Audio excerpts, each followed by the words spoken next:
The 40 role of لو، 40 چراغ عشق کے۔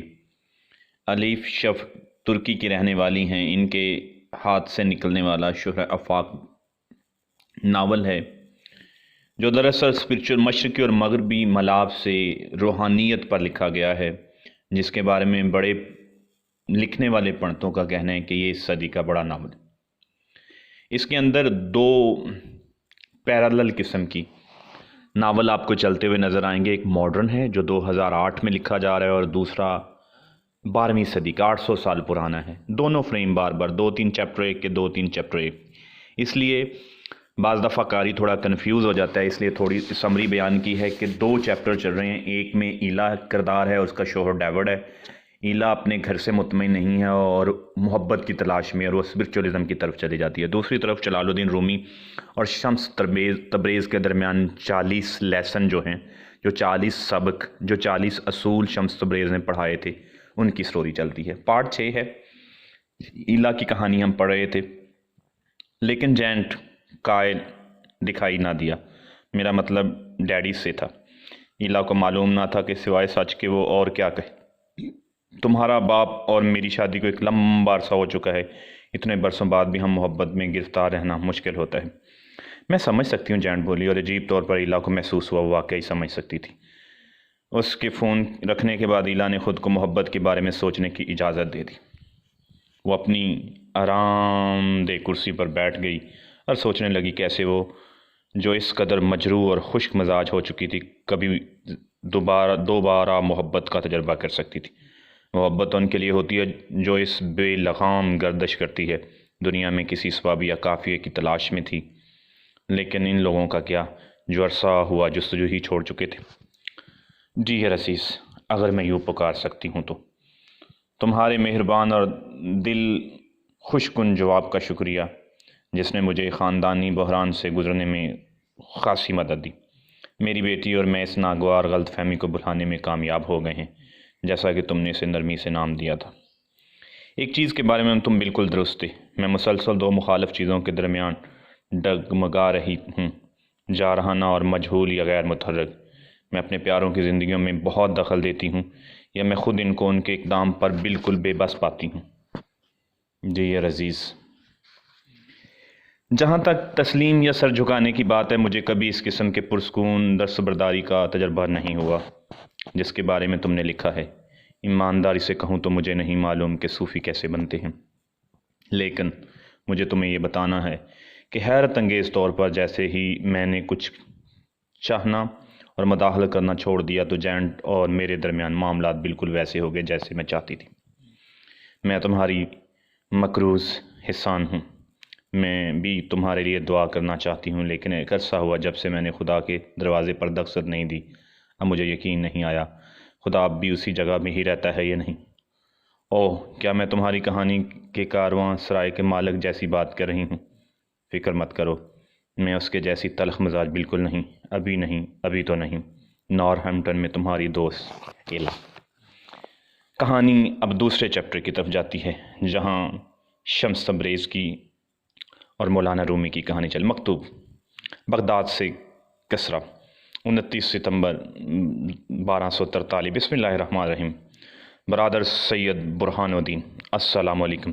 آپ کا خط موصول ہونے پر اور یہ جان کر مجھے بے حد مسرت ہوئی تھی کہ آپ آج بھی راہ محبت پر قائم ہیں۔ تاہم آپ کے خط نے مجھے گم گو کے عالم میں ڈال دیا تھا، کیونکہ جیسے ہی مجھے یہ معلوم ہوا کہ آپ رومی کے رفیق کی تلاش میں ہیں، میں اسی وقت جان گیا کہ آپ کس کی بات کر رہے ہیں۔ البتہ مجھے یہ نہیں معلوم کہ اس کے بعد اب میں کیا کروں۔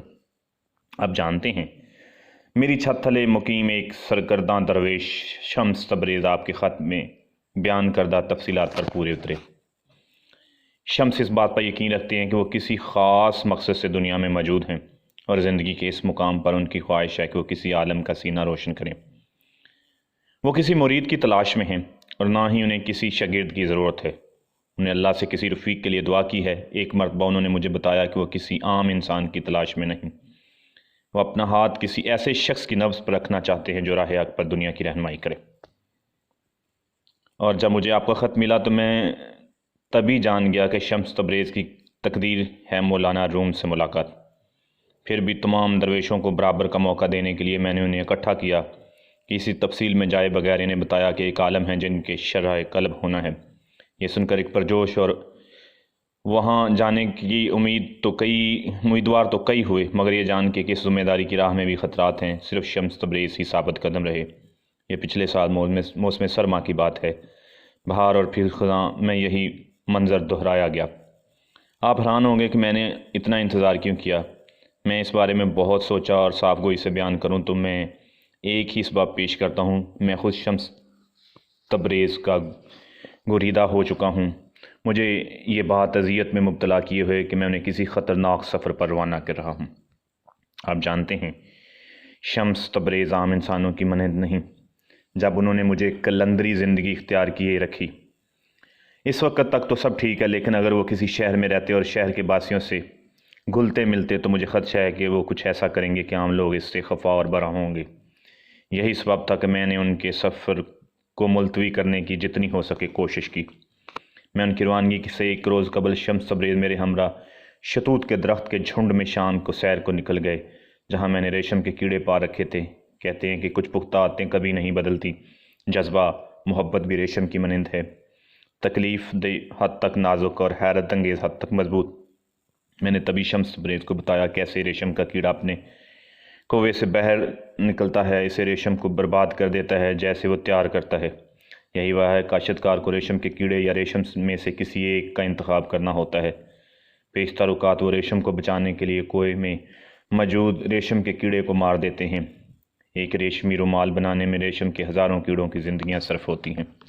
شام ڈھل رہی تھی، خنک ہوا چلنے لگی اور میں کپکپا گیا۔ بڑھاپے میں سردی کچھ زیادہ محسوس ہوتی ہے، لیکن میں آگاہ تھا کہ میں سردی کے باعث نہیں کپک پایا۔ سب یہ تھا کہ مجھے ادراک ہو گیا تھا کہ وہ آخری مرتبہ تھی کہ شمس تبریز میرے باغ میں کھڑے ہوتے۔ ہم دوبارہ ایک دوسرے سے کبھی نہیں ملیں گے، اس دنیا میں تو نہیں۔ شمس تبریز بھی اس حقیقت کو محسوس کر چکے تھے، کیونکہ ان کی آنکھوں میں بھی افسردگی تھی۔ اگلے روز پھرتے ہی شمس تبریز میری دست بوسی کے لیے آئے اور مجھ سے دعا چاہی۔ مجھے یہ دیکھ کر حیرت ہوئی کہ انہوں نے اپنے لمبے سیاہ بال اور ریش مونڈ لی تھی۔ اس کا اسباب انہوں نے بتایا اور نہ ہی میں نے پوچھا۔ روانگی سے قبل شمس تبریز نے کہا کہ وہ اس داستان میں ان کا کردار ریشم کے کیڑے سے مشابہ تھا اور رومی عشق حقیقی کے خول میں بند ہوں گے، اور جب وقت مکمل ہو جائے گا تو ریشم بنا جائے گا، تبھی باہر آئیں گے۔ لیکن انجام کا ریشم کا باقی رہنا تھا اور ریشم کے کیڑے کو فنا ہو جانا تھا۔ یوں وہ کونیا روانہ ہوئے۔ اللہ اس کا حامی و ناصر ہو۔ میں جانتا ہوں اس نے درست قدم اٹھایا ہے، اور آپ نے بھی، لیکن میرا دل اداسی سے بوجھل ہے اور میں اس انتہائی غیر معمولی اور غیر متی درویش کی کمی ابھی بھی محسوس کر رہا ہوں، جس کا کبھی میری خانقاہ نے خیر مقدم کیا تھا۔ انجام کار ہم اللہ ہی کے ہیں اور اسی کی طرف لوٹ کر جانے والے ہیں۔ اللہ آپ کی کفایت فرمائے۔ بابا رحمان۔ 9 مرید، بغداد، 29 ستمبر 1243۔ بلا شبہ درویشی آسان نہیں۔ ہر کسی نے مجھے اس میں متنبہ کیا، یہ تذکرہ کرنا، مگر وہ بھول گئے کہ درویش بننے کے لیے مجھے کیسی جہنم سے گزرنا پڑا۔ جب سے میں یہاں آیا ہوں کسی کتے کی طرح کام کر رہا ہوں۔ دن کا بیشتر وقت تو میں اتنی سخت محنت کرتا ہوں کہ جب آخر کار سونے کے لیے چٹائی پر لیٹتا ہوں تو میرے عضلات میں ہوتے درد اور پیروں میں اٹھتی تھر تھراہٹ کے باعث سو نہیں پاتا۔ مجھے حیرت ہے کہ کیا کبھی کسی نے توجہ بھی کی کہ مجھ سے کیسا برتاؤ کیا جا رہا ہے۔ اگر ان کی توجہ میں بات آتی بھی تو وہ یقیناً ہمدردی ظاہر نہیں کرتے، اور میں جس شدت سے تگ و دو کرتا ہوں اسی قدر بدتر ہوتا چلا جاتا ہوں۔ وہ میرا نام تک نہیں جانتے۔ 9 مرید وہ مجھے پکارتے ہیں اور میری پیٹھ پیچھے سرگوشی میں وہ سنہری بالوں والا نادان کہتے ہیں۔ اب تک بدترین ہے، باورچی خانے میں باورچی کی نگرانی میں کام کرنا۔ اس آدمی کے سینے میں دل نہیں پتھر ہے، وہ کسی خانقاہ میں باورچی کے بجائے منگول فوج میں خون کا پیاسا فوجی سالار ہو سکتا ہے۔ مجھے نہیں یاد کہ اس نے کبھی کسی سے کوئی اچھی بات کی ہو۔ مجھے یہ بھی نہیں لگتا کہ وہ مسکرانا بھی جانتا ہے۔ ایک بار میں نے ایک مقدم درویش سے پوچھا کیا سب 9 آموز شاگردوں کو باورچی خانے میں باورچی کے ساتھ کام کرنے کی آزمائش سے گزرنا پڑتا ہے، تو پراسرار انداز میں مسکرایا اور جواب دیا، سب کو تو نہیں، صرف چند ایک کو۔ پھر میں ہی کیوں؟ شیخ یہ کیوں چاہتے ہیں کہ میں دوسرے مریدوں کی نسبت زیادہ تکلیف سے گزروں؟ کیا اس نے میرا نفس ان سے زیادہ سرکش ہے اور اسے نظم و ضبط سیکھنے کی زیادہ سخت برتاؤ کی ضرورت ہے؟ ہر روز میں سب سے پہلے بیدار ہوتا ہوں تاکہ تمام قریبی کھاڑی سے پانی بھر کر لا سکوں۔ پھر میں چولہا جلاتا ہوں اور پھر میں چپٹی روٹیاں پکاتا ہوں۔ ناشتے میں دیے جانے والے شوربے کی تیاری بھی میری ہی ذمہ داری ہے۔ 50 لوگوں کا کھانا آسان نہیں۔ یہ سب کچھ بڑی بڑی دیگوں میں پکتا ہے جو نہانے کے لیے نان سے چھوٹے نہیں ہوتے، اور اندازہ کریں انہیں بعد میں مانجھ کر صاف کرتا ہوں۔ صبح پو پھٹنے سے لے کر شام کا دھندلکا پھیلنے تک میں فرشوں پر پوچے لگاتا ہوں، سیڑھیاں پونچھتا ہوں، صحن میں جھاڑو لگاتا ہوں، لکڑی کاٹتا ہوں۔ گھنٹوں بعد ہاتھوں اور گھٹنوں کے بل پر بیٹھے فرش پر چرچراتے مانجے رگڑتا ہوں۔ میں مربے اور مسالے دار مزیدار کھانے تیار کرتا ہوں۔ میں گاجر کا اچار ڈالتا ہوں، یہ دیکھتے کہ ان میں کتنا نمک ضرور ہے کہ ان میں انڈا تیر سکے۔ اگر میں نمک زیادہ یا کم ڈال دوں تو برچی کو دورہ پڑ جاتا ہے اور سارے مرتبان توڑ ڈالتا ہے، اور پھر مجھے کچھ نئے سرے سے سب تیار کرنا پڑتا ہے۔ ہر کام کا انجام ایسا ہی ہوتا ہے۔ میں عربی میں دعاؤں کے ورد کرتا ہوں۔ باورچی چاہتا ہے کہ میں اونچی آواز میں پڑھوں تاکہ وہ جانچ سکے کہ میں بیچ میں کہیں کچھ چھوڑ تو نہیں رہا، غلط الفاظ کی ادائیگی تو نہیں کرتا۔ سو میں عبادت کرتا ہوں، کام کرتا ہوں اور عبادت کرتا ہوں۔ باورچی خانے میں تم جتنی مشقت سہوگے بیٹے، اتنی ہی جلدی تم بڑے اور سمجھدار ہوگے، میرا اذیت رساں دعویٰ کرتا ہے۔ جب تم کھانا پکانا سیکھ رہے ہوگے تمہاری روح میں ابال آئے گا، لیکن یہ آزمائش کب تک جاری رہے گی؟ ایک مرتبہ میں نے پوچھا، 1001 دن؟ اس کا جواب تھا، اگر داستانگو شہر اتنے عرصے تک ہر شب ایک نئی کہانی سنا سکتی تھی تو تم بھی یہ جھیل لو۔ یہ پاگل پن ہے۔ کیا میں کسی بھی طرح اس باتوانی شہرزاد سے مشابہ رکھتا ہوں؟ اس کے ساتھ ساتھ اسے تو بس مخلمی تکیوں سے ٹیک لگا کر بیکار بیٹھنا اور رنگ برنگی کہانیاں گھڑنا تھیں، جس دوران وہ ظالم شہزادے کو میٹھے انگوروں اور اپنے تخیل سے گھڑی داستانوں پر پالتی۔ مجھے اس میں کوئی محنت دکھائی نہیں دیتی۔ اگر اس کو وہ کام کرنے کا کہا جاتا تو جو کرتا وہ تو 1 ہفتہ بھی زندہ نہ رہتا۔ مجھے نہیں معلوم کہ کوئی گنتی کر رہا ہے یا نہیں، مگر میں یقین کر رہا ہوں میرے ابھی 662 دن باقی ہیں۔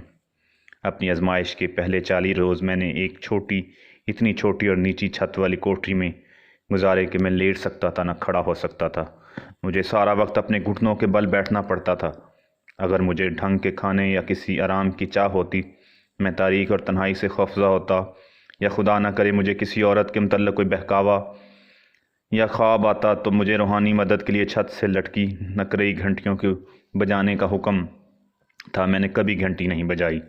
اس کا مطلب ہی نہیں کہ مجھے کوئی بھٹکانے والا خیال نہ آتا تھا، لیکن کچھ بھٹکتے خیال آنے میں کیا برائی ہے جب آپ ہل بھی نہ سکتے ہوں۔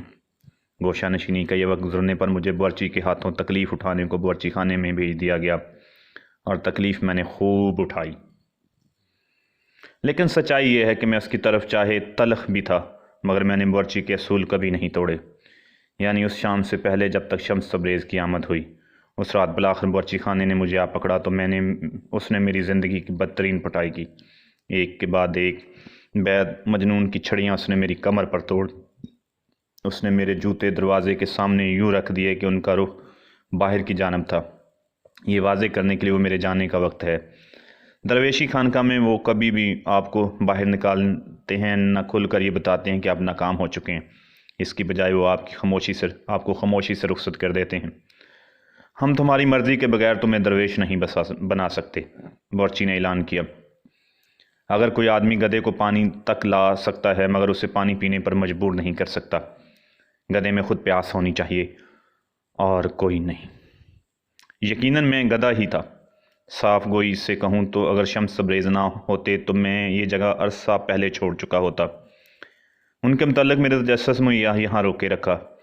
میں پہلے کبھی ان جیسے کسی شخص سے نہ ملا تھا۔ انہیں کسی کا ڈر تھا، نہ کسی کی اطاعت کرتے تھے، حتیٰ کہ باورچی بھی ان کی عزت کرتا تھا۔ اگر اس خانقاہ میں کوئی میرے لیے مثالی نمونہ تھا تو وہ اپنے سحر وقار اور سرکشی کے سبب شمس تبریز تھے۔